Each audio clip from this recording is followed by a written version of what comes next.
नदीमा की शादी बहुत कम उम्र में कर दी गई। उसका पति नमाजी था लेकिन कठोर स्वभाव का। वह घर में शांति की तलाश करती थी, पर हर कोने में डर और दबाव था। रातों को जब वह अकेली होती तो वह आसमान की ओर देखती और कहती, हे खुदा, क्या तू सच में सुनता है? क्या मुझे कभी सच्ची शांति मिलेगी? इसी बेचैनी में एक दिन उसका संपर्क उसकी कॉलेज की एक पुरानी दोस्त से हुआ, रूथ नाम की एक मसीही युवती। रूथ के चेहरे पर हमेशा एक अजीब सी शांति और खुशी होती थी। नदीमा ने उससे पूछा, तू हमेशा इतनी निश्चिंत क्यों रहती है? रूथ ने मुस्कराकर जवाब दिया, क्योंकि मुझे यीशु मसीह ने अपने प्रेम से भर दिया है। नदीमा को यीशु का नाम अजनबी लगा, पर कुछ आकर्षण था उसमें। उसने छुप छुप कर रूथ के साथ बाइबल पढ़ना शुरू किया। हर वचन जैसे उसके दिल की गहराई में उतरता गया। जब उसने पढ़ा, आओ तुम सब जो परिश्रम करते हो और बोझ से दबे हुए हो, मैं तुम्हें विश्राम दूंगा।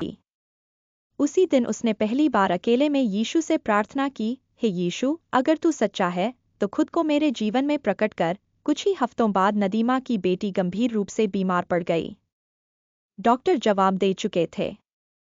उसका पति बोला, अब अल्लाह ही बचा सकता है। नदीमा के मन में एक अजीब सी हिम्मत आई। उसने रात को बेटी के सिर पर हाथ रखकर यीशु के नाम से प्रार्थना की, यीशु, तू कहता है तू जीवन और चंगाई है, तो मेरी बेटी को छू ले। अगली सुबह बच्ची पूरी तरह ठीक थी। डॉक्टरों ने कहा, यह तो किसी चमत्कार से कम नहीं। उस दिन नदीमा ने अपने जीवन को पूर्ण रूप से यीशु मसीह को सौंप दिया।